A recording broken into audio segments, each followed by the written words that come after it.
সহিহ বুখারীতে হযরত আব্দুল্লাহ ইবনে মাসউদ বললেন, আমি নবীজির সঙ্গে, নবী বললেন হাত দিয়ে, এইখানে আবু জাহেল কালকে মারা যাবে, এইখানে উতবা মারা যাবে, এইখানে সাইবা মারা যাবে, এইখানে মুগিরা মারা যাবে। হযরত আব্দুল্লাহ ইবনে মাসউদ চিন্তা করলেন, হায় হায়, তাহলে কালকে দেখবো কে কোথায় মারা যায়। রাসূল বলছে এটা সত্য। নবী বললেন কালকে আবু জাহেল এখানে মারা যাবে, উতবা মারা যাবে, সাইবা মারা যাবে, মুগিরা মারা যাবে, এইভাবে মারা যাবে। জায়গা নির্বাচন করে দিলেন। এখন বলেন, রাসূল যখন জায়গা নির্বাচন করছে, আর উপায় আছে? একসাথে বলেন, উপায় আছে? এটা রব্বে কারীমের দরবারে বাজেট হয়ে গেছে, আর উপায় নেই। হযরত আব্দুল্লাহ ইবনে মাসউদ বললেন, পরের দিন বদরের ময়দানে যুদ্ধ শুরু হবে। যুদ্ধ শুরু হওয়ার আগে দুইটা ছোট ছোট বালক ছিল। বালকের একজনের নাম মুয়াজ আর একজনের নাম মুআওয়াজ। তো খুব মনোযোগ দিবেন, নবীজি বলে দিলেন কথা সত্য। মুআজ আর মুআওয়াজ দুইজন রাসূলের সাহাবী ছিলেন, ছোট্ট সাহাবী। ছোট্ট সাহাবী, একটু বুঝে যাবেন সাহাবীদের ঈমান কেমন। আব্দুর রহমান ইবনে আউফ বলেন, আমি বদরের যুদ্ধের ময়দানে দাঁড়িয়ে আছি, এমন সময় দেখলাম দুইটা বালক আমার দুই পাশে দাঁড়ানো। একসাথে বলবেন না আল্লাহু আকবার। কয়টা বালক? দুই বালক দুই পাশে। আচ্ছা আপনি বলেন তো, আপনি যুদ্ধ করতে গেছেন, এখন বালক যদি দুইটা দুই পাশে থাকেন, আপনি ওদেরকে ট্যাকেল দিবেন না শত্রু ট্যাকেল দিবেন?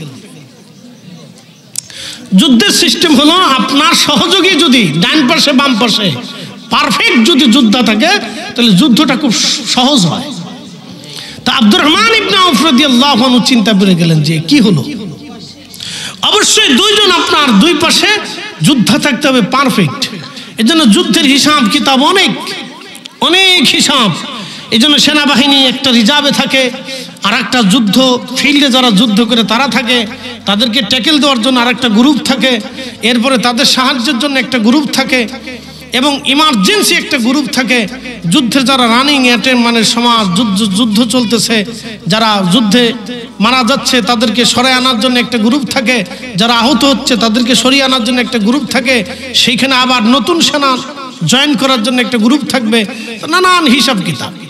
আব্দুর রহমান ইবনে আউফ রাদিয়াল্লাহু তাআলা আনহু, তো তিনি দুই পাশে দুইজন বালক দাঁড়ানো, তো খুব চিন্তায় পেরেশানি পড়ে গেলেন। তো হযরত মুআজ এবং মুআওয়াজ দুইজন রাসূল কারীমের সাহাবী, দুইজন বালক মাত্র কেবল।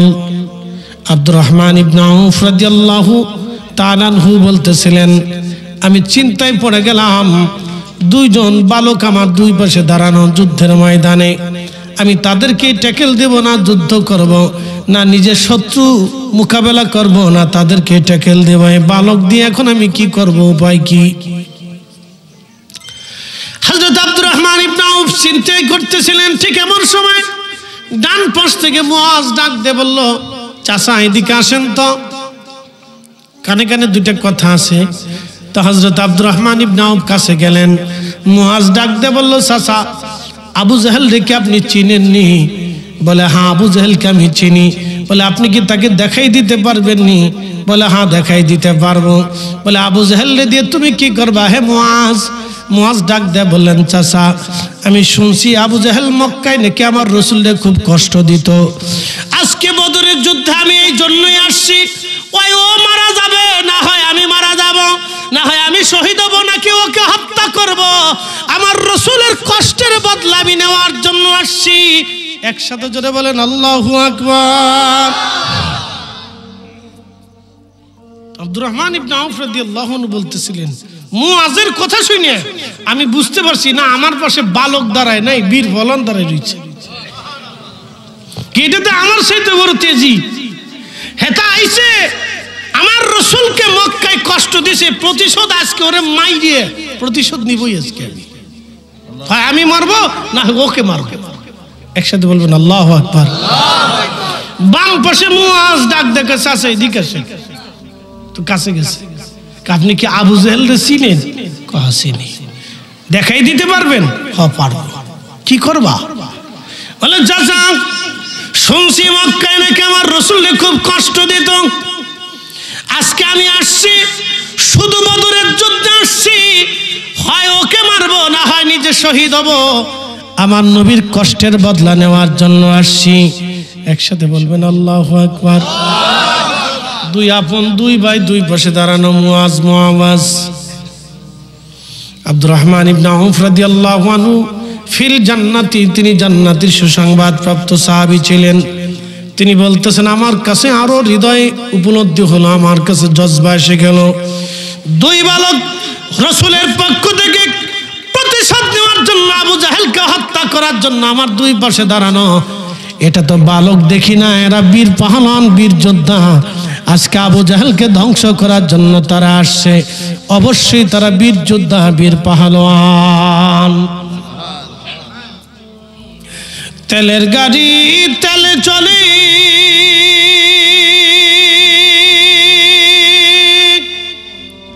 হাওয়ার গাড়ি হাওয়ায় উড়ে, বিনা তেলে চালাই গাড়ি নবী সুলাইমান, আমরা সেই মুসলমান। একসাথে বলেন আল্লাহু আকবার। দুই বালক দুই ভাই আসছে আবু জাহেল থেকে আমার রাসূলের প্রতিশোধ নেওয়ার জন্য। আমার রাসূলের পক্ষ থেকে তারা প্রতিশোধ নেবে। আজকে আবু জাহেলকে রক্ষা নেই, ওকে পাইলে আমরা দুই ভাই আজকে তাকে হত্যা করব। ঠিক আব্দুর রহমান ইবনে আউফ বলেন যুদ্ধ শুরু হয়ে গেল। প্রচন্ড লড়াইয়ের মধ্যে আবু জাহেল লাল পাগড়ি মাথায় দেওয়া বাঁধা ছিলেন, লাল পাগড়ি মাথায় বাঁধা।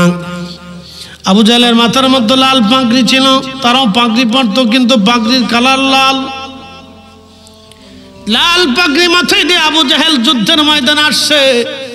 আব্দুর রহমান ইবনে আউফ বললাম ওই যে লাল পাগড়িওয়ালাটার নাম আবু জাহেল। মুআজ আর মুআওয়াজ দুইজন তলোয়ার হাতে নিয়ে আবু জাহেলকে ঘিরে ধরল।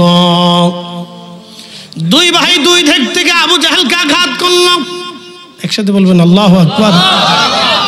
আবু জাহেল প্রথমে মনে করছে দুই শুকরা বাচ্চা আমার সাথে কি লড়াই করবে, কিন্তু আবু জাহেল জানে না এরা রাসূলের পক্ষ থেকে প্রতিশোধ নেওয়ার জন্য তারা আসছে।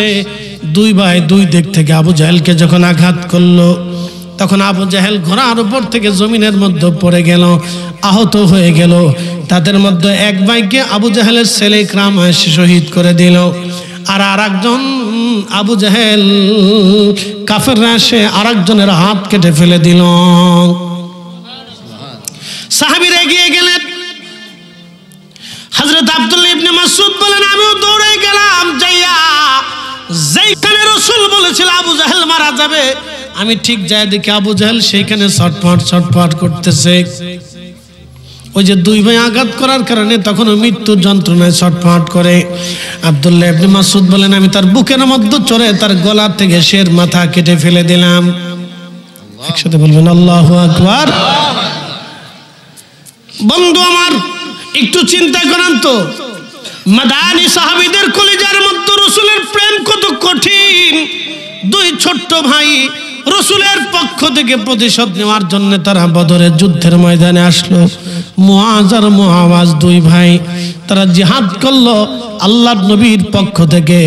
আল্লাহর নবীর ইসলামের চিরশত্রু, ইসলামের প্রথম দুশমনকে তারা হত্যা করলো। এখন আপনারা চিন্তা করেন তো, তারাও বালক ছিল, আমার দেশের বালকও বালক। তারা বালক ছিল, যুদ্ধের ময়দানে নিজের জীবন বাজি রেখে শহীদ হয়ে তারা প্রতিশোধ নিয়ে গেল।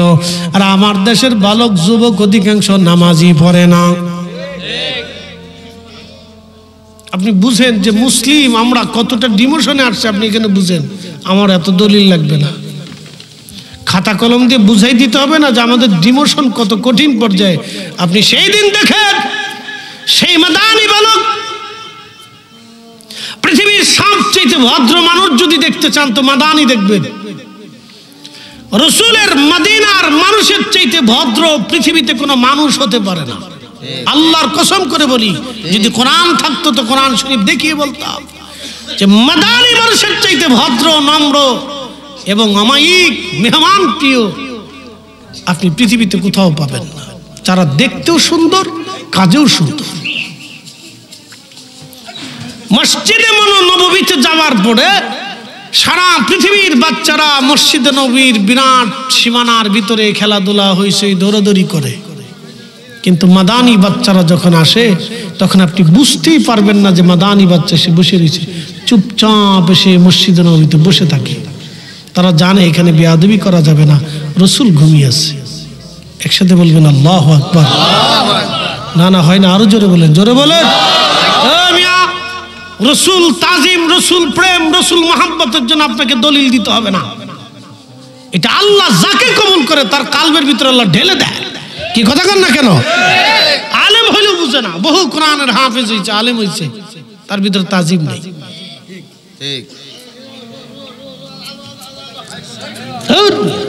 কথা বলেন, বসেন যার যার জায়গায়, হে বসে জায়গা কম, কি করার আছে কোন? তো কিছু করার নাই। একটু জবান খুলেন তো এসে বলেন আল্লাহুম্মা সাল্লি আলা সাইয়্যিদিনা মাওলানা ওয়া আলা আলি সাইয়্যিদিনা মাওলানা মুহাম্মদ। আমি জারি প্রেমে পাগল সে তো মদিনা, ওরে প্রেমানলে পুরে মরি, প্রেমানলে পুরে মরি, ওহে রব্বানা আমি জারি প্রেমে পাগল সে তো মদিনা। সারা দুনিয়ার মধ্যে মাদানী বাচ্চাদের মতো এত সুন্দর ভদ্র নম্র পৃথিবীতে আর কোথাও পাবেন না। তারা এত তাজিম, এত পর্দা নিশীন, এত পরহেজগার আপনি খুঁজে পাবেন না। তারা এত ভদ্র। অরিজিনাল মাদানীরা যখন আসে বাবার সাথে চুপচাপ মদিনার মসজিদে বসে থাকে, কোনো লড়াচড়া দৌড়াদৌড়ি হোরাহুরি পাড়াপাড়ি করে না, চুপচাপ মসজিদে নববীতে বসে থাকে। বাবার সাথে আসে, চুপচাপ তারা বসে থাকে। সকালবেলা তারা কোরআন হাদিস পড়তে আসে, চুপচাপ আসে, চুপচাপ চলে যায়, কোনো শব্দ নাই। আমাদের বাচ্চারা মসজিদে গেলে হইচই করে, লাফালাফি পড়াপাড়ি, জানলায় ঝুলে, দরজায় ঝুলে, মনে হয় মসজিদ ভেঙে ফেলাইতেছে। কিন্তু মদিনার বাচ্চাদেরকে আপনি পাবেন না, দৌড়ও তারা দেয় না, মসজিদে নববীর ভিতরে তারা দৌড়ায় না, চুপচাপ আদবের সাথে হেঁটে হেঁটে হেঁটে হেঁটে বাড়ি চলে যায়। বাজান, এই জন্য ইশকে রসুল, তাজিম রসুল দলিল দেওয়া হয় না, এটা কলিজার ভিতর থেকে আসে। আল্লাহ যাকে দয়া করে তাকে কবুল করে। পৃথিবীর এত জায়গা থাকতে আল্লাহ কেন মদিনায় নবীরে পাঠাইলা বলেন? পৃথিবীর এত জায়গা থাকতে রসুলকে আল্লাহ মদিনায় কেন পাঠাইল? এত জায়গা দুনিয়াতে থাকতে হিজরত করার কি আর জায়গা ছিল না?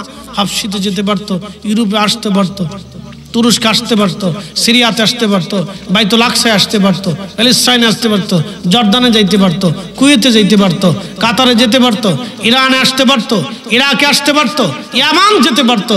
কিন্তু রসুলকে আল্লাহ কেন মদিনায় পাঠাইলেন? এর অর্থ হচ্ছে মদিনার মানুষ সব কিছু দিয়ে রসুলকে ভালোবাসতো। কথা কোন ঠিক কিনা বেঠে? এই জন্যই আল্লাহ পাঠিয়ে দিয়ে বললেন ওইখানেই চলে যা। এই জন্য রসুল ভালোবাসা এটা বুলন্দ নসিব লাগে না, দলিল চায় আমাদের কাছে। দলিল দিয়ে কি করবেন আপনি? হ্যাঁ, আপনি এত দলিল লাগবে কেন? রসুল তাজিমের জন্য এত দলিলের কি আছে? দলিল চান আপনি, আপনি দলিল দিয়ে কি করবেন? আল্লাহর জমিনে রসুলের দুরূদ চলবে, দলিল দিয়ে কি করবেন আপনি? কি কথা কন না কেন? জমিন কার? একসাথে বলেন, জমিন কার? আমাদের এই মর্যাদা আল্লাহ কার জন্য দিছে? রসুলের জন্য দিছে। আপনি এক রাকাত নামাজের 27 রাকাতের সওয়াব জমাতে বললেন, কার কারণে দিলেন? নবীর কারণে। মুসা নবীর উম্মতের তো এই মর্যাদা ছিল না, এক রাকাতে সওয়াব হতো। মুসা নবীর উম্মত নেকের নিয়ত করার কার্য করার আগে নেকি পাইতো না। এই উম্মত নেকের নিয়ত করবেন তখন থেকে আল্লাহ নেকি শুরু করে দেয়। মুসা নবীর উম্মতকে তওবা করতে করতে করতে করতে জান শেষ হয়ে যেত। জানেন, শুধু তারা এই গোবাছুর পূজা করছিল। বলতেছি মনোযোগ দেন। মুসা আলাইহিস সালাম তুর পাহাড়ে গেছে। তুর পাহাড়ে আল্লাহর সাথে কালাম করার জন্য 40 দিনের জন্য বের হইলেন। একসাথে বলবেন না মারহাবা। কতদিন? আমাদের তবলিগের ভাইরা 40 দিনের নিয়ত করে যায় না, তারা এই দলিল দেয়। তাদের 40-এর দলিল হলো মুসা আলাইহিস সালাম তুর পাহাড়ে আল্লাহর সাথে কালামের জন্য 40 দিনের নিয়ত করেছিলেন, যেন 40 দিনে একটা বরকত আছে। আমরা অস্বীকার করি না, 40 দিনের একটা বরকত আছে। এই জন্য আমরাও সুন্নিরা মানুষের ইন্তেকালের পরে 40 দিনের দিনে আমরাও ফাতিহা করে দোয়া করে মানুষের দোয়ার ইন্তজাম করে বাবা মার জন্য দোয়া করাই। কথা ঠিক আছে না ভাই? তাহলে আমাদেরও 40-এর ভিতরে বরকত আছে। তো খুব মনোযোগ দিয়ে, এই মুসা আলাইহিস সালাম 40 দিনের জন্য তুর পাহাড়ে চলে গেছে। এদিকে সামিরি নামক এক জাদুকর, এটা কি করছে জানেননি? খুব চালাক ছিল। হযরত জিবরাইল আমিন ঘোড়ার পৃষ্ঠে করে যখন মুসা আলাইহিস সালামকে নীল নদে পার করার জন্য সমুদ্রের পার্শ্ববর্তী নীল নদের কিনারায় এসে দাঁড়াইলেন, সামিরি দেখেছিল মুসা আলাইহিস সালাম হযরতে জিবরাইল আলাইহিস সালাম ঘোড়ার পৃষ্ঠে করে দুনিয়াতে নামে। ওই ঘোড়াটা যেই মাটির মধ্যে পাড়া দিয়েছিল, সামিরি জাদুকর ওই মাটিগুলি সংগ্রহ করে নিজের কাছে রেখে দিয়েছিল। এই মাটি বরকতের মাটি, এই মাটি একদিন কথা বলবে। এই জন্য জাদুকরদের খুব হিসাব। আপনার কাপড় কেটে নিবে, চুল কেটে নিবে, আরো অনেক কিছু দিয়ে তন্ত্র মন্ত্র করে। এরা খুব খারাপ, এরা নিকৃষ্ট। যে কোনো ফকির, মুসলিম ফকির যদি জাদুটা না করে, তন্ত্রমন্ত্র করে, বুঝবেন ওটা মুসলমান না, ওটা কাফের হয়ে গেছে। হ্যাঁ কথা বল না, জোরে বলেন, কাফের হয়ে গেছে। কোন ফকির যদি তন্ত্রমন্ত্র করে, কাফের হয়ে গেছে। ওর কবর দেওয়া যাবে না, ওর জানাজা পড়া যাবে না। হ্যাঁ ঠিক আছে বলেন, জোরে বলেন। ওর মাজার বানানো তো পরের কথা, ওর মাজার ঘুরাই দিতে হবে। ওর জানাজাই যাওয়া যাবে না। তো খুব মনোযোগ দিয়ে, তো সামিরি এই মাটি নিয়ে আসছে হযরত জিবরাইল আলাইহিস সালাম যেখানে দাঁড়িয়েছিলেন। আমি কথা কাটছাট বলি, আমি সুন্নি, আমি হযরত গাউসে পাকের আকীদায় সুন্নি, আমি মুজাদ্দিদ আল ফাসানি সেরহিন্দের আকীদায় সুন্নি, আমি খাজা বাবা আজমিরের আকীদায় সুন্নি, আমি বাহাউদ্দিন নকশবন্দ বুখারীর আকীদায় সুন্নি, আমি শাহজালাল ইয়ামানি মুজাররিদের আকীদায় সুন্নি, আমি ইমাম শাফিঈর আকীদায় সুন্নি, আমি হযরত ইমাম আহমদ ইবনে হাম্বলের আকীদায় সুন্নি, আমি হযরতে ইমামুল আযম আবু হানিফার আকীদায় সুন্নি, আমি ইমাম মালিক ইবনে আনাসের আকীদায় সুন্নি, আমি আউলা জাওলা বাউলার আকীদায় সুন্নি না।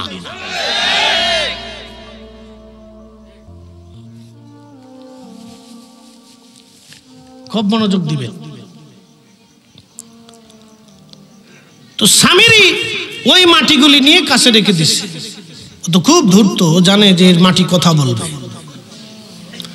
তো মাটি রেখে দেওয়ার পরে মুসা আলাইহিস সালাম চলে গেলেন তিনি তুর পাহাড়ে। এই সামিরি চিন্তা করলেন, এবারে সুবর্ণ সুযোগ, বনি ইসরাইলকে এইবার ধোঁকা দিতে হবে। সে একটা স্বর্ণ দিয়ে গোবাছুর বানাইলো। গোবাছুর দেখবেন, গরুর পূজা কোথা থেকে আসে বুঝে যাবেন আজকে। আমাদের দেশে সনাতনীরা যারা বলে আমরা গোমাতা, গরুরে ভালোবাসি, গরু আমাদের ভগবান, গরু আমাদের দেবতা, কারণ দুধ দেয়, এই জন্য তারা গো হত্যা করে না। হিন্দুস্তানে ভারতে গরু জবাই করলে মুসলমান পিটায় পিটায় মারে, অথচ তাদের গোমিট বাংলাদেশে একটা আছে বেঙ্গল মিট, অর্থাৎ বাংলাদেশের গরুগুলি জবাই করে গোশত বানাইয়া এটা প্রসেস করে বিদেশে রপ্তানি করা হয়, এটার নাম বেঙ্গল মিট। আর ভারতের গরুগুলি জবাই করে গোশত বানাইয়া সারা পৃথিবীতে, ইউরোপ আমেরিকাতে যেটা পাঠায়, এটা হলো শ্রীকৃষ্ণ মিট না কি যেন জায়গা একটা নাম আছে। ওরা যখন আমেরিকায় গরু কাইটে কাইটে আমেরিকায় পাচার করে, তখন এটা হারাম হয় না, ওদের কাছে এটা খারাপ হয় না। ওদের কাছে এটা অন্যায় হয় না, কিন্তু মুসলমান গরু কুরবানি করলে মুসলমান অন্যায় করে ফেলে। এইগুলি এক প্রকারের জুলুম মুসলমানদের সাথে করা হয়। কথা কন না কেন? ওরা এক প্রকারের জুলুম করে হিন্দুস্তানে মুসলমানদের সাথে। তারা নিজেরা যখন কাটতে কাটতে ইউরোপে পাচার করে তখন এটা আর হারাম হয় না ওনাদের কাছে। আর মুসলমানরা কুরবানি করলে তখন আমরা গোমাতা হত্যা করতেছে, গোমাতা হত্যা করতেছে, ওনার গোমাতা হত্যা হয় তখন। আর এত হাজার হাজার লক্ষ লক্ষ গরু প্রত্যেক বছরে জবাই করে করে কাটতে কাটতে কাটতে কাটতে ইউরোপ আমেরিকা পাচার করে, তখন আর গোমাতা হত্যা হয় না। উচিত কথা বললে বলবে যে হুজুর, এই হুজুররা এইসব কি সাম্প্রদায়িকতা ছড়াচ্ছে। আচ্ছা আপনারা বলেন তো, আপনারা সার গাছে কসবাতে কোনো হিন্দুর বাড়ি আক্রমণ করতে পারবেন? কি কথা কেন? কোনো দোকান লুট করতে পারবেন? দিনে পারবেন? আমরা থাকতে করতে দেব? জীবনেও না। এটা হতেই পারে, এটা অন্যায়। আপনি অন্যায় ভাবে হিন্দুর বাড়ি থেকে যদি মাল সামানা নিয়ে চলে আসেন, ওই টাকা দিয়ে যা খাবেন, শুয়োরের গোশত আর ওই গরুর গোশত কিনে আনার ভিতরে কোনো তফাৎ হবে না। এটা অন্যায়, আপনি অবৈধভাবে আনছেন। এটা তো খুব মনোযোগ দিয়ে। সামিরি এই গরুর স্বর্ণ দিয়ে গো বাছুর একটা বানাইছে। লোকেরা বনি ইসরায়েল বলতেছে কি করো? তা বলতেছে দেখবা এটার ভিতর ক্ষুধা আসবে। লা হাওলা ওয়ালা কুওয়াতা ইল্লা বিল্লাহ। কি আসবে? ক্ষুধা আসবে। হযরত মুসা আলাইহিস সালাম তার ছোট ভাই হারুন আলাইহিস সালামকে রেখে গেলেন। সামিরি কি করলো? ওই স্বর্ণ নির্মিত গোবাছুরের ভিতরে তিনি ওই যে হযরত জিবরাইল আলাইহিস সালামের পায়ের নিচে, ঘোড়ার পায়ের নিচে যে মাটি ছিল, এই মাটি যখন তিনি গোবাছুরের মধ্যে ঢুকাই দিলেন, তখন গোবাছুরটা হাম্বা হাম্বা হাম্বা হাম্বা হাম্বা করে ডাকতে লাগলো। সামিরি ডাক দেখে, হে বনি ইসরাইল, দেখছো এই গোবাছুরের মধ্যে ক্ষুধা আসছে, তোমরা সবাই সেজদা দাও। হাই হাই হাই হাই, 70,000 মানুষ সেজদা দিচ্ছে। কত হাজার? আসতে হলো না, জোরে বলেন কত হাজার? 70,000 মানুষ 40 দিন যাইতে পারে নাই। 40 দিনের ভিতরেই 70,000 মানুষ ওই গোবাছুরের সামনে সেজদায় পড়ে গেছে। আরে ভগবান আসছে। শয়তান কিভাবে বিজয় হয় আপনি বুঝবেন। আরে দূর যন্ত্রণা তো মুরব্বিকার জ্বালা আসলে। আপনার সমস্যা কি? তার দাঁড়ায় দিচ্ছে তা কথা কেন? আপনি বই বই শুনেন, জাগা নাই তো খুশাখুশি করলি পেড়া যেমন আছে, যে যেমন দাঁড়ায় শুনতেছে শুনুক, বইয়ে শুনতেছে শুনুক, শুয়ে শুনতেছে শুনুক, যেমনি খুশি এমনি শুনুক। আমার দরকার হলো শোনা। কি কথা ঠিক আছে না? কথা বলে না। ওয়াজের ভিতরে কথা বললে আমাদের ওয়াজের মুভমেন্ট নষ্ট হয়। তো খুব মনোযোগ দিন। পৃথিবীতে শিরিক কেমনে আসে দেখেন। শিরক রব কয়জন? আসতে হয়ে গেল না? জোরে বলেন, জোরে জোরে জোরে। আমাদের বয়স কি আমাদের হাতে না আল্লাহর হাতে? শিশুকালে একরকম, বালকার একরকম, কৈশোরে আর একরকম, এই বৃদ্ধকালে একরকম, যৌবনে একরকম। আপনি আমি তো নিজের বয়সে ধরে রাখতে পারি না। 40 বছর পার হলে আপনি যত ভালো খাবারই খান, যত এক্সারসাইজ করেন, যত নিয়মতান্ত্রিক চলেন, আপনার জীবনে 25 বছরের জীবন ফিরে পাবেন না। 25 বছরের হৃদয়ের মানসিকতা, 25 বছরের একজন যুবক তার স্ত্রীর সাথে যেইভাবে সময় কাটায়, 40 বছরের একজন লোক তার স্ত্রীর সাথে ওইভাবে সময় কাটাইতে পারে না। আমি নিজে তার প্রমাণ। তা আপনাকে কি বুঝাবো? আমি নিজেই তো তার প্রমাণ। 40 বছর পার হলে মানুষের মুভমেন্ট, চিন্তা চেতনা ভিন্ন হয়ে যায়। সে আর 25 বছরে কোনোদিনও ফিরে যেতে পারে না, যতই শক্তিশালী হোক ফিরতে পারে না। তার মানসিকতা চেঞ্জ হবে। আল্লাহর মহা সৃষ্টির অণু পরমাণু যাহা কিছু আছে সব আল্লাহর আইনে চলে। আমাদের এখানে কোনো শক্তি নাই। কথা কোন ঠিক না বেঠে? সেজদা হবে কার? একসাথে বলেন, জিকির হবে কার? ইবাদত হবে কার? কোন প্রতিমার সামনে, কবরের সামনে, কোন ব্যক্তির সামনে, কোন এই গাছের সামনে, মাছের সামনে, পুতুলের সামনে আমাদের সেজদা দেওয়া যাবেই না। দিলেই মুসলমান কুফরি হবে, কবিরা গুনাহ হবে। কথা বলেন ঠিক না বেঠে? এই কথা সারা জীবন মনে রাখবেন। প্রিয় উপস্থিতি, তো সামিরি মাটি দেওয়ার পরে গরু হাম্বা হাম্বা করে উঠছে। জাদু তো জাদু। এটা কি? ভারতে দেখবেন বহু সন্ন্যাসী আছে, সাধু আছে, ল্যাংটা দেখবেন। কি? আচ্ছা কথা কন তো, কি ল্যাংটা? যেটার মেশিন পত্র বাড়ি রয়েছে, বেডির হাতের সামনে যে সেজদা দেয়। কি পাগল না? আপনি একটু চিন্তা করুন তো, আমাদের ইসলামে দেখেন তো, আমি যদি এখানে এসে ল্যাংটা হয়ে ওয়াজ করতাম, আস্তাগফিরুল্লাহ, মানবেন? হ্যাঁ, জীবনেও না। আমি যদি এখানে প্যান্ট শার্ট পরে এসে ওয়াজ করতাম, তাও তো মানতেন না যে হুজুরের সুন্নতের লেবাসই নাই, তো তার ওয়াজ কি শুনবো? কি কথা ঠিক আছে না ভাই? হ্যাঁ, এটা বুঝতে হবে। ইসলাম কত পরিশুদ্ধ এবং বিশুদ্ধ আপনি বুঝেন। হযরতে মূসা আলাইহিস সালাম তিনি চলে গেলেন সুদূর তুর পাহাড়ে আল্লাহর সাথে কথা বলার জন্য। সামির এইদিকে কাম সেরে ফেলছে। হযরত হারুন বহু বোঝানোর চেষ্টা করে, বনি ইসরাইল তোমরা সাবধান, এই মূর্তির সামনে, তোমরা এই গোবৎসের সামনে মাথা নত করো না। আল্লাহর নবী মূসা আল্লাহর সাথে কালাম করে আবার ফিরে আসবেন। তখন ওই সামিরি বলল, না মূসা আর আসবে না, আমাদের খোদা এই গোবাছুরের মধ্যে চলে আসছে। এই কথা বলে সে ৭০,০০০ মানুষকে বোকা বানালো। ৭০,০০০ মানুষ বেঈমান হইয়া গোবৎসের সামনে মাথা নত করলো, সেজদা দিল, পূজা দিতে লাগলো। মূসা আলাইহিস সালাম ফিরে আসার পরে দেখলেন, হায় হায়, বনি ইসরায়েলের ৭০,০০০ মানুষ গোবাছুরের সামনে মাথা নত করে তারা গোবাছুরকে খোদা মনে করে পূজা অর্চনা শুরু করে দিয়েছে। কে করলো? বলে সামিরি। মূসা আলাইহিস সালাম হারুনকে ভর্ৎসনা দিতে লাগলেন, হারুন তুমি করলা কি? হযরত হারুন আলাইহিস সালাম বলেন, আল্লাহর নবী আমি বহু চেষ্টা করেছি, এই জাতি আমার কথা শুনে নাই, তারা সামিরির কথা শুনেছে। হযরতে মূসা আলাইহিস সালাতু ওয়াস সালাম হযরতে মূসা আলাইহিস সালাতু ওয়াস সালাম এবার আল্লাহকে ডাক দিলেন, ইয়া রব আমি কি করব? আল্লাহ বলেন, হে মূসা তুমি বনি ইসরাইলকে বলো তওবা করার জন্য, যদি তওবা না করে তাহলে আমি রব্বুল আলামিন তাদেরকে ধ্বংস করে দেব। মূসা আলাইহিস সালাম বলেন, হে বনি ইসরাইল তোমরা যারা এই গোবৎসের সামনে, এই গোবাছুরের সামনে, এই মূর্তির সামনে মাথা নত করছো, সেজদা দিয়েছো, তোমরা সবাই কাফের হয়ে গেছো, তওবা করা লাগবে। যদি তওবা না করো তোমরা, তাহলে তোমাদেরকে আজ আল্লাহর আসমান থেকে গজব এসে ধ্বংস করা হবে। এবার তওবা করবা কি করবা না আগে বলো। তখন সবাই সারেন্ডার করে বলল, হুজুর ভুল হয়ে গেছে, আমরা তওবা করতে চাই। আল্লাহ পাক মূসাকে ডাক দিয়ে বলেন, মূসা রে, তওবা করতে হলে একটা মাধ্যম আছে, একজন আরেকজনকে হত্যা করতে হবে। একসাথে বলবেন আল্লাহু আকবার। তওবা দেখছেন, আপনি বুঝেন যে আপনি মুনাজাতে হাত তুলে কেঁদে দিলেন, আল্লাহ ভুল হয়ে গেছে। এই উম্মতের কারণে, রাসূলের কারণে আল্লাহ আপনি হাত তুলতে দেরি হবে, ক্ষমা হতে দেরি হবে না। আর আজকে আমাদের সমাজে দোয়া বন্ধ করে দিয়েছে শয়তান কোথাকার, এগুলো তো সব ইসরায়েলের দালাল।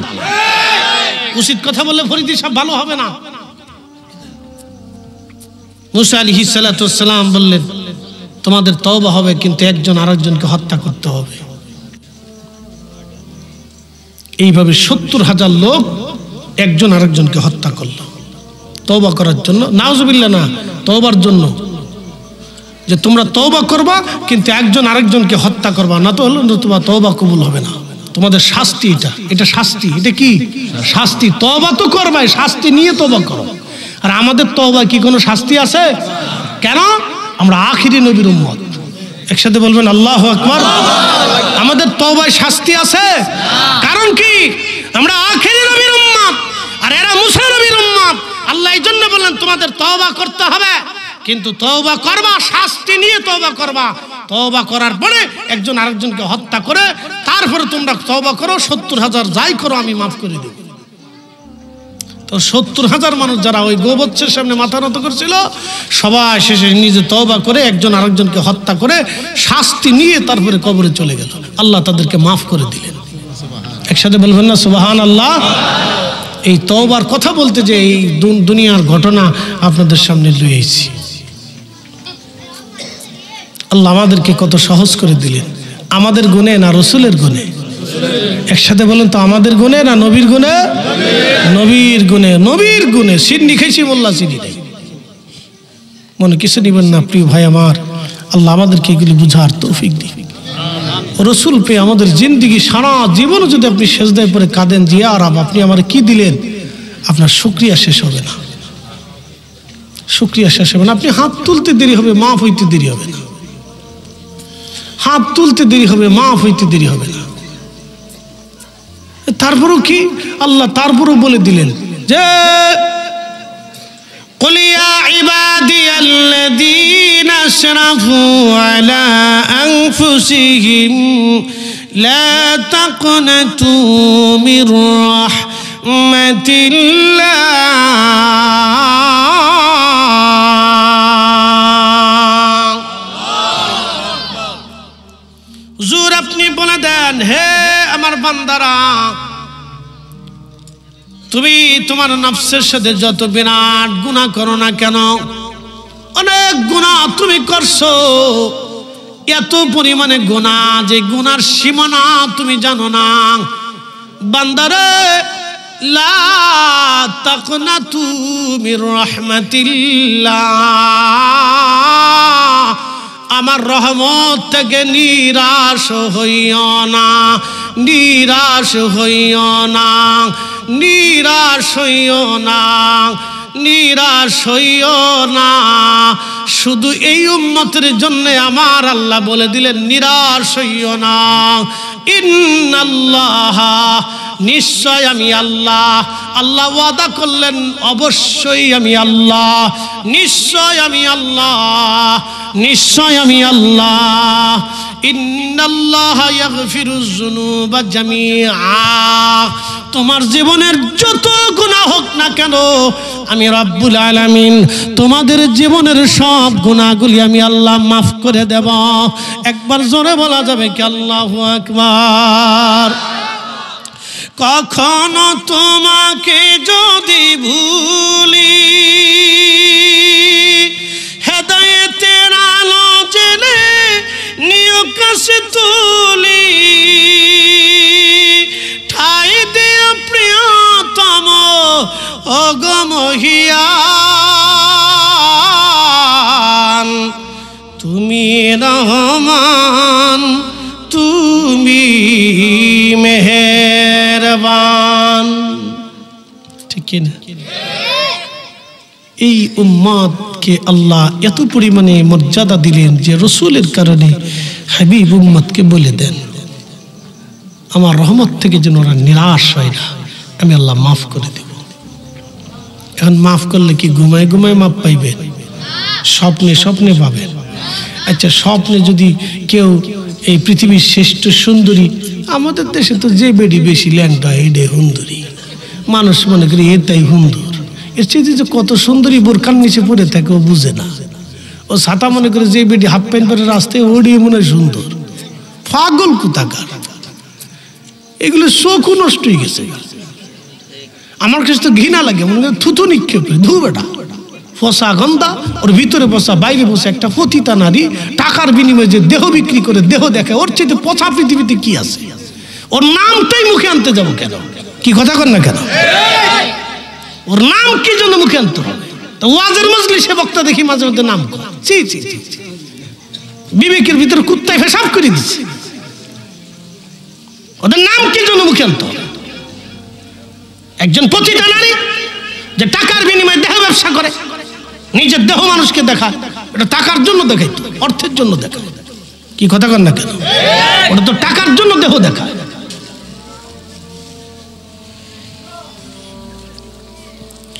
প্রিয় উপস্থিতি, নিমবাড়িবাসী খুব মনোযোগ দিয়ে কথাগুলি শুনবেন আপনারা।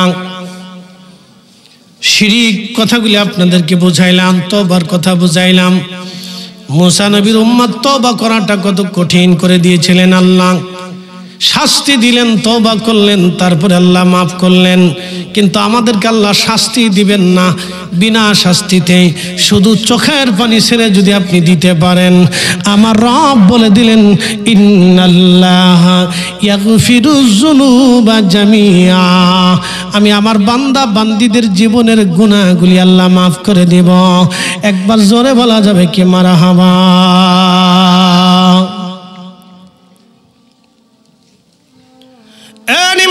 মিম্বারিবাসী, কসবাবাসী মনোযোগ দিবেন। মুআজ আর মুআওয়াজ দুইজনের কথা বলছিলাম, মাদানী মাদানী মাদানী, দুইজন রাসূলের বালক সাহাবী। সেই দিন যুদ্ধের ময়দানে বদরে একজন শহীদ হয়ে গেল।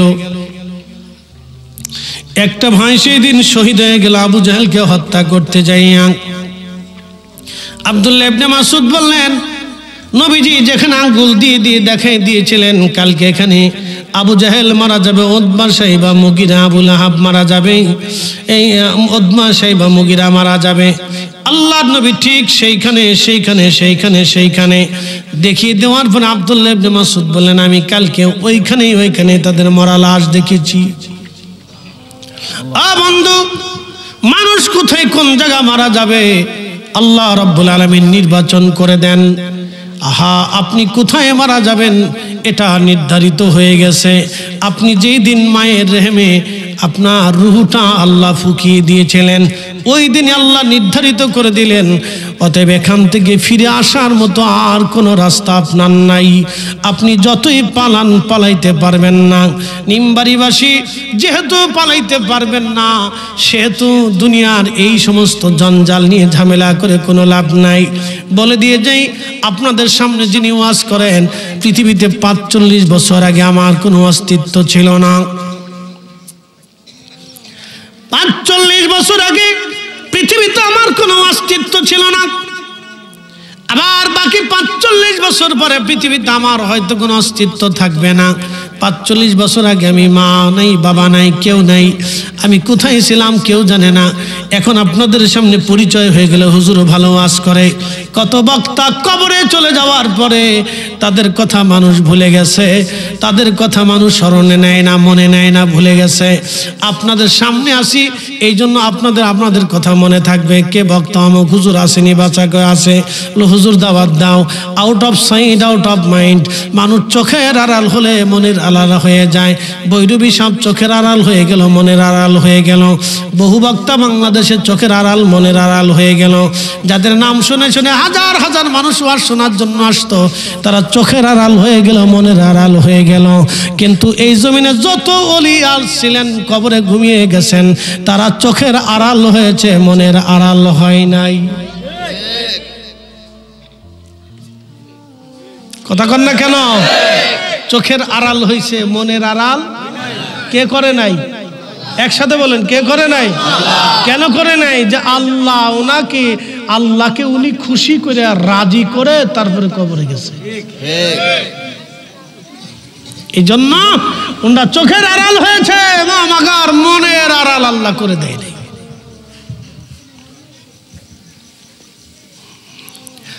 খুব মনোযোগ দেবেন নিমবাড়িবাসী। মুআজ আর মুআওয়াজের কথা বলছিলাম, বালক দুইজন সাহাবী রাসূল, মাদানী মাদানী মাদানী। আমি হজে গেলাম, আপনার কি বলে জায়গাটার নাম, উহুদে যাওয়ার পরে দেখি একজন মহিলা মাথা থেকে পা পর্যন্ত একবারে বোরকা দ্বারা আবৃত, তার 2টা বাচ্চা নিয়ে আসছে। এত সুন্দর বাচ্চা বাংলাদেশে গুলশান বনানীতেও খুঁজে পাবেন না। এত সুন্দর ফুটফুটে চমৎকার ভাই বোন দুইজনে খেলতেছে, আর এরকম বক্সের ভিতরে করে ঠিক সেম এরকম একটা বক্স, এই বক্সে করে খেজুর নিয়ে সবাইকে খেজুর খাওয়াচ্ছে। কি হাজি হাজি, আল্লাহ আল্লাহ, হাজিদেরকে খাওয়াচ্ছে। হাজি হাজি হাজি খাও, হাজি খাও, হাজি খাও। আমি দেখলাম উহুদের পাহাড়ের এক কোনায় মহিলা চুপচাপ দাঁড়ানো আছে। সে দেখতেছে বাচ্চারা কোথায় কোথায় খেলে, কোথায় কোথায় যায়, কারে কারে খাওয়ায়। তো ঘুরতে ঘুরতে আমার সামনে আসছে, আমাকে সালাম দিছে। সালাম দেওয়ার পর আমি বলছি নেন। সালামের জবাব দিয়ে বললাম একটা মাদানী নাম। আমি বললাম তুমি কি মাদানী? হ্যাঁ। তখন আমি খাইলাম, তার একটা চুমা দিলাম। 2 ভাই বোন একসাথে আসছে। এত সুন্দর বাচ্চা আমার চোখে আজও পর্যন্ত পড়ে নাই। এত সুন্দর নিখুঁত ভাবে আল্লাহ সৃষ্টি করছে তাদেরকে, আর এত ভদ্র, খুব ধীর স্থিরতার সাথে মানুষকে খাওয়াচ্ছে, স্থিরতার সাথে সবাইকে খাওয়াচ্ছে। আপনি তাদের আচরণ ব্যবহার দেখলে মুগ্ধ হবেন। কারণ কি জানেন, আল্লাহ রসুল ওই জমিনের মাটির ভিতরে ঘুমানোর কারণে আল্লাহ তাদের এত পরিমাণে বরকত দিছে এলেমে, হেলেমে, আচরণে, চরিত্রে। আন্দা গান্দা পসা আসিকি ফাসিকি নাফাকি সারাবি খারাবি সারা পৃথিবীতে ছড়িয়ে গেলেও কোনোদিনও মদিনা ঢুকতে পারবে না। একসাথে করবেন আল্লাহু আকবার। সারা পৃথিবী ছড়িয়ে গেলেও কোনোদিনও মদিনার ভিতরে ঢুকতে পারবে না। রাসূল বলে দিয়েছেন, আমার মদিনার হাউদের ভিতরে আমি নিষিদ্ধ করে দিয়েছি, কিয়ামত পর্যন্ত আল্লাহ জমিনকে স্রেফ রাখবে, এমনকি দাজ্জাল পর্যন্ত জমিনে ঢুকতে পারবে না। ফেরেশতারা চারপাশ দিয়ে পাহারা দিতে থাকবে।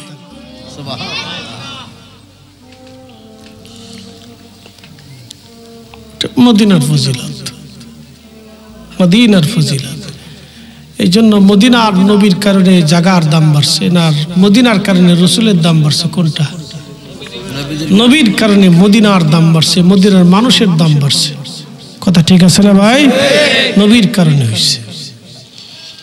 এর জন্য এগুলি আপনাদেরকে সূক্ষ্ম পয়েন্ট কিছু আছে, এগুলি বুঝতে হয়। এটা সূক্ষ্মতা, এগুলি দলিলে হয় না, আকলে দেখতে হয়। প্রিয় উপস্থিতি, মনোযোগ দিয়ে কথাগুলি শুনবেন। আমি মূল্যবান কথাগুলি বলার চেষ্টা করি সব সময়, তাতে কারো ভালো লাগলেও লাগবে, না লাগলেও না লাগবে, পছন্দ হলেও হবে, না হলেও হবে। আমি সব সময় সব কথাগুলি সাচ্চা সাচ্চা পরিষ্কার করার কথা বলার চেষ্টা করি। আল্লাহ এলেম দিয়েছেন, হেলেম দিয়েছেন, বুদ্ধি দিয়েছেন, আকল দিয়েছেন, সুস্থতা দিয়েছেন, কণ্ঠ দিয়েছেন রব্বুল আলামিন। এই চেয়ারে আসনে আল্লাহ আমাকে বসিয়েছেন। আল্লাহ আমার চেয়ে বড় বড় আলেমে দুনিয়াতে আছে। আল্লাহ সবাই হয়তো এই চেয়ারে বসান নাই, কিন্তু আমাকে বসিয়েছেন। অবশ্যই কিয়ামতের ময়দানে জবানের হক আদায় করতে হবে। আল্লাহ যদি জিজ্ঞেস করেন আমি কি বলেছি, কি করেছি, তাহলে উত্তর দেব কি, জবাব হবে কি? এই একটা চিন্তা, যত আরাম তত বেরাম, যত আরাম তত বেরাম, যত আরাম তত বেরাম। আল্লাহ গরু, খাসির, দুম্বা, উটকে জাহান্নামে দেবে না, আল্লাহ মানুষকে জাহান্নামে দিবে। বলে কারণ কি? এই মানুষকে আল্লাহ আরাম দিয়েছেন, আবার বেরাম দিবেন। এই মানুষ সুখ দিয়েছেন, মানুষের সুখের জন্য তামাম মাখলুক আল্লাহ সৃষ্টি করেছেন। কিন্তু এই মানুষ যখন আল্লাহর আনুগত্য করবে, তখন আমার আল্লাহ তাকে শ্রেষ্ঠত্ব দিবেন। আর যখন মানুষ আল্লাহর আনুগত্য থেকে মুখ ফেরাইয়া শয়তানের আনুগত্য করবে, তখন আমার রব, আমার আল্লাহ তাকে আজীবন আবাদুন আবাদা, চিরস্থায়ী আমার আল্লাহ তাকে শাস্তি দিবেন। ফি নারি জাহান্নামা খালিদিনা ফিহা, চিরদিন থেকে জাহান্নামে দিবেন। নবী বললেন, আমার উম্মত তোমাদেরকে যদি কেটে কেটে কেটে কেটে কেটে কেটে কেটে টুকরা টুকরা করা হয়, তারপরও তোমরা শিরিক করবে না। কেটে কেটে কেটে কেটে টুকরা টুকরা করা হয়, তারপরও তোমরা শিরিক করবে না। শিরিক করবে না, আল্লাহর সাথে অংশীদারিত্ব করবে না, শিরিক করবে না, শিরিক করবে না। কেটে কেটে টুকরা টুকরা যদি করা হয়, তুমি শিরিক করবে না, শিরিক করবে না, শিরিক করবে না। কারণ শিরিক করে যদি কবরে চলে যাও, ফি নারি জাহান্নামা খালিদিনা ফিহা, তুমি চিরদিন জাহান্নামে থাকবা। জাহান্নাম থেকে আর বের হওয়ার কোনো রাস্তা তোমার নাই। এই জন্য বেলালকে যখন মারা হয়েছিল, এ বেলাল কালেমা সার, তখন বলেছিল আহাদ, আল্লাহ এক। মারতে মারতে মারতে মারতে ভারতে দেখবেন মাঝে মধ্যে মুসলমানদেরকে ধরে নিয়ে হিন্দুরা পিটায় আর বলে বল জয় শ্রীরাম, বল জয় শ্রীরাম। মুসলমান জীবন বাঁচানোর জন্য বলে হ্যাঁ জয় শ্রীরাম। জীবন বাঁচানোর জন্য বহু মুসলমান বলে জয় শ্রীরাম। পাকিস্তানি মিলিটারি বাঙালিরে বলল, বাঙালি তুমি হিন্দু না মুসলমান? বলে মুসলমান। তো কালমা বাতা, লা ইলাহা ইল্লা আনতা সুবহানাকা ইন্নী কুনতু মিনাজ জালিমিন। বলি এ বাঙালি তো জঞ্জালি হে, কালমা নেহি তো মুসিবত কে দোয়া হে।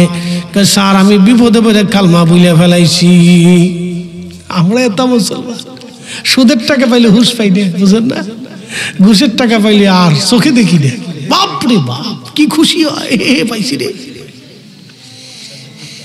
হালাল হারাম বাসি না আমরা, এত মুসলমান। অজু ছাড়া যেমন নামাজ হয় না, হালাল খাদ্য ব্যতীত ইবাদত কবুল হয় না। সুজা উজাজ নিয়ে চলে যান। আমি 3.5 ঘন্টার ওয়াজ এক কথায় শেষ করে দিছি। অজু ছাড়া নামাজ হয় না, হালাল খাবার ব্যতীত ইবাদত কবুল হয় না। এবার যদ্দূর পারেন সুদ খান, ঘুষ খান, হারাম খান, হকাম খান, খাইতে থাকেন, জীবনে কোনোদিন কোনো ইবাদত, সেজদা, নামাজ, রোজা, জিকির ফিকির কিচ্ছু কবুল হবে না। এই জন্য হালাল খাবার খাইয়া এক ওয়াক্ত পড়েন তাও কবুল হওয়ার সম্ভাবনা থাকবে, কিন্তু হারাম খাইয়া 5 ওয়াক্তের জায়গা আপনি তাহাজ্জুদ পড়লেও কাজ হবে না। কথা ক্লিয়ার, কাট যাক, রেজাল্টটা জাল নাই, একবারে ক্লিয়ার। আচ্ছা, আপনারা কি মনে করেন আমি নামাজে দাঁড়াইছি, বিরাট বড় খতিব, তো আমার মসজিদ তো অনেক মুসল্লি, 4-5 হাজার মুসল্লি, তা ধরেন আমি নামাজে দাঁড়াইছি, তো নামাজে দাঁড়ানোর সময় আমি অজু ছাড়াই গেছি, নামাজ হইব? অজু ছাড়া নামাজ হইব? তা আপনি চিন্তা করলেন ফরিদি হুজুর ওয়াজ করছে, খুব ঢকালো ওয়াজ, খুব মজা লাগছে, আজকে আর রাত্রে নামাজ ছাড়তাম না। তো দাঁড়াইছেন, আপনার জুব্বা ঢকালা, পাগড়ি ঢকালা, তা আমার মতো সুন্দর একটা পাগড়ি দেখে বানলে যে হুজুরি পাগড়িটা ভালা, এরকম একটা বান্ধি, তো বাইন্দে সেন্দে অতর লাগাই জুব্বা ঢকালা একটা গায়ে দিয়ে, কোটি গায়ে দিয়ে, খুব সুন্দর একটা যায় নামাজ মসজিদে বিছাই দিয়ে, মোজা টোজা পুইরে, আতর গোলাপ লাগে, সারা রাত্র নামাজ পড়ছেন, কিন্তু অজু নাই।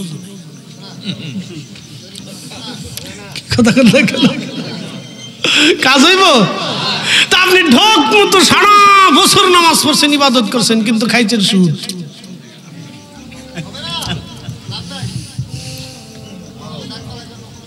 এই আমার দিকে তাকান, আমাদের দেশে অনেক ভাই আছে বনের জমি বুঝায় না, অনেক ভাই আছে বনের জমি বুঝাই দেয় না, অনেক চাচা আছে যে আপন ভাতিজা ভাতিজি এতিম হয়ে গেছে, ভাই মরে গেছে, ওর জমি দেয় না, বুঝাই দেয় না, আছে না ভাই? আছে। যদি এই মজলিসে কেউ থেকে থাকেন বা এই গ্রামে কেউ থেকে থাকেন, আল্লাহর রাস্তায় পাটে পায়ে হাতটা ধরে বলতেছি, বাবা, বাবাজি আমার, ভাই আমার, আপনাকে বলি একটা কথা, আজকে বলি, হাসরের ময়দানে কি আমাদের দাঁড়াইতে হবে না? কবরে কি যাওয়া লাগবে না? তো চোখের সামনে কত মানুষ কবরে গেছে, 1 ইঞ্চি জমি নিয়ে যায় নাই, তা আমি কেন তাদের হক প্রাপ্য জিনিস বুঝিয়ে দেব না বলেন তো? বলুন, আপনাকে ইনসাফের দৃষ্টিকে বিবেকের উপর ছেড়ে দিলাম, বলুন, আপনাকে মৃত্যু তো হতেই হবে। কুল ইন্নাল মাউতাল্লাযী তাফিরুনা মিনহু ফাইন্নাহু মুলাকীকুম, কোরআন বলতেছে, হে হাবিব, বন্ধু বলে দেন, ও মৃত্যু থেকে যতই পালাক, মৃত্যু তার সাথে মুলাকাত করবে। সুম্মা তুরাদ্দুনা ইলা আলিমিল গায়ব ওয়াশ শাহাদা, আমার কাছে সে ফিরে আসবে। ফায়ুনাব্বিউকুম বিমা কুনতুম তা'মালুন, তার জীবনের সমস্ত কৃতকর্মগুলো আমি সেই দিন দেখিয়ে দেব। আকাশ ভেঙে যাবে, পৃথিবী পুড়ে যাবে, সাগর শুকিয়ে যাবে, লা তাবদীলা কালিমাতিল্লাহ, আল্লাহর কালামের কোনো পরিবর্তন হবে না। তাহলে আমি কেন আমার প্রাপ্য জিনিস বুঝিয়ে দেব না বলেন? এটা মানুষ অনেক সময় বুঝে না। আমার প্রিয় ভাই, আমার শয়তানের প্ররোচনায় পরে যদি ভুল হয়ে থাকে, তো তাদেরকে ডাক দিয়ে না, বুঝাই দিয়ে বলুন, ভাই মাফ করে দিস। এটার জন্য কেন মামলা হামলা, সালিশ বিচারক, পুলিশ, আদালত, এগুলোর দরকারটা কি? নিজেরা বসে মিট করে নিলিত হয়ে গেল, শেষ। সন্তানদেরকে বলে দেবেন, এই বেটা, সন্তান যদি বাধা দেয়, সন্তানকে বলে দেয়, বেটা, কিয়ামতের ময়দানে এই সামান্য অর্থের সম্পদের জন্য আমি আল্লাহর দরবারে আসামি হব, তুই আমাকে কোনো উপকার করতে পারবি? তো তুই যদি না পারিস, তাহলে দুনিয়ার থেকে আমার সম্পদ আমার ভাতিজা পাবে, আমার ভাই পাবে, এটা বুঝিয়ে দিয়ে চলে যেতে হবে। কি কথা বল না কেন? ঠিক কিনা? কথা ক্লিয়ার না ভেজাল আছে? ক্লিয়ার। প্রিয় ভাই, নিজেরা ঝগড়া করার কোনো প্রয়োজন নেই। প্রিয় উপস্থিতি, মনোযোগ দেবেন। হাজিরিন, যে কথাগুলি বলছিলাম, কালেমার জন্য হযরত বেলাল রাদিয়াল্লাহু আনহু সহ সাহাবীদের পিঠের চামড়া উঠানো হলো। আহা, কতজনের জীবন চলে গেল। হযরত বেলাল রাদিয়াল্লাহু আনহু কি অপরাধ করেছিলেন? সেই দিন কোনো অপরাধ না, শুধু কালেমা পড়েছিলেন। কত মুসলমানকে পিটানোর পরে এসে কালেমা ছেড়ে দেয়, কিন্তু বেলালকে যখন মারা হলো, শুধু একটা আওয়াজ, আহাদ আহাদ আহাদ আহাদ আহাদ, আল্লাহ এক, আল্লাহ এক।